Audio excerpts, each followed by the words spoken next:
ओ रंगीले रसिया, एक दिन में 6-6 कमीज उतार रहे हो। जरा अपनी उम्र तो देखो, इस उम्र में किस पे लाइन मार रहे हो? अरे बल्लो ऐसी छोड़, बाहर निकल के देख कितना बहाना पड़ता है पसीना, और तू समझती है मुझे लुच्चा लफंगा कमीना। तुम्हारे चेहरे की रौनक पढ़ लेती हूँ तत्काल। 25 बरस हो गए हैं, सब जानती हूँ। पसीने की आड़ में कौन से अरमान रहे हो निकाल। अरे बल्लो, तेरे दिमाग में शक का कीड़ा क्यों कुलबुलाया है? जब से तुमने अपने मोबाइल में यूं यूं यूं यूं वाला खतरनाक लॉक लगाया है। अरे बल्लो, वो लोग तो तेरी औलाद की वजह से लगाया है। वो मोबाइल पर गेम खेलते खेलते सो जाती है।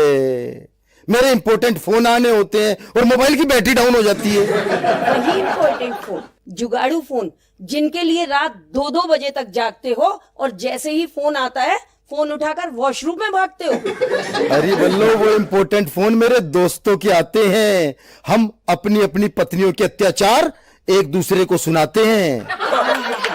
अत्याचार तो हम पर करते हो, जो सारी व्हाट्सएप चैट डिलीट करके लाते हो और लड़कियों के नाम कल्लू मिस्त्री के नाम पर रखकर हम पत्नियों को उल्लू बनाते हो। अरे बल्लो, तू क्यों अपने इस भोले भाले पति पे इल्जाम लगाती है? इल्जाम क्यों न लगाऊं, सब जानती हूँ। वो शांताराम नहीं, शांति है, जिसकी रोज सुबह मिस कॉल आती है। अरे बल्लो, वो तो बेचारी सुबह मिस कॉल मार के मुझे मॉर्निंग वॉक के लिए जगाती है। अच्छा, और रोजाना वो तुम्हारे साथ तुम्हारी गाड़ी में क्यों जाती है?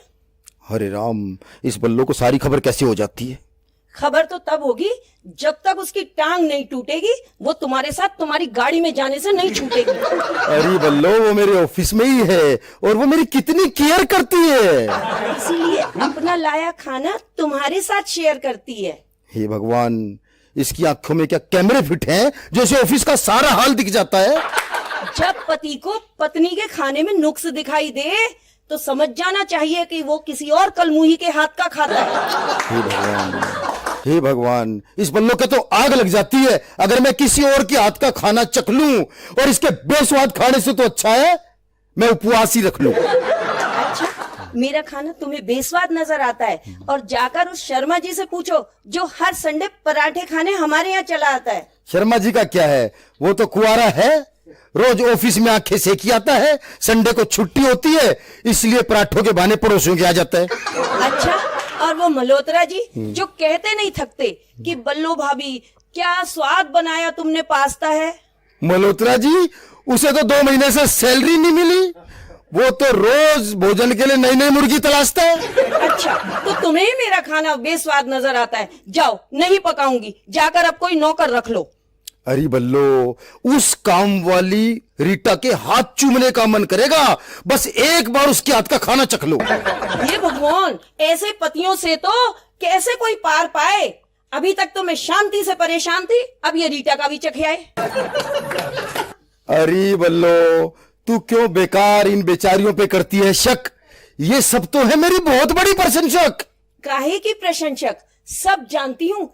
4 दिन पहले तुमने मुझसे झूठ बोला कि किसी पॉकेट मार ने तुम्हारी पॉकेट उड़ाई है। सच बात तो ये है मनोज जी, इन्होंने किसी कलमुही को सोने की चेन दिलवाई है। लगता है मेरा ये प्रेम प्रसंग भी छूटा, पर हे भगवान, इस सोने की चेन का भांडा कैसे फूटा? माता रानी की कृपा हो गई, जो घर पर उसका बिल देने चला है कुरियर वाला, वरना पता ही न चलता तुम जैसे दिल फेंकू का ये गड़बड़ झाला। हे भगवान, मैं तो सिर्फ मोबाइल नंबर दे के आया था, मुझे तो मोदी जी ने मरवा दिया और सब कुछ आधार से जोड़ के हमारे जैसे पतियों का कुंडा करवा दिया। खबरदार, खबरदार, जो तुमने मोदी जी को कुछ कहा। वो तो बहुत अच्छी अच्छी योजनाएं बना रहे हैं, जिसके कारण भ्रष्टाचारी नहीं, तुम जैसे दिल फेंकू पति भी पकड़े जा रहे हैं। ये भगवान, इस आधार कार्ड के कारण मेरे तो सारे किए कराए पर फिर गया पानी। गलती हो गई, माफ कर दे बल्लो, दोबारा नहीं होगी ऐसी नादानी। पक्का? पक्का, सच? सच, सचमुच? मुझे अब सुधर गए? जी। तो ठीक है, अगर सुधर गए हो तो अब मुझे भी लक्ष्मीबाई बनकर नहीं तनना पड़ेगा और तुम्हारी ये दिल फेंकू तबीयत के कारण फेसबुक पर कभी मेनका तो कभी प्रिया नहीं बनना पड़ेगा। जान बची सो लाखों पाए, लौट के रसिया घर को आए।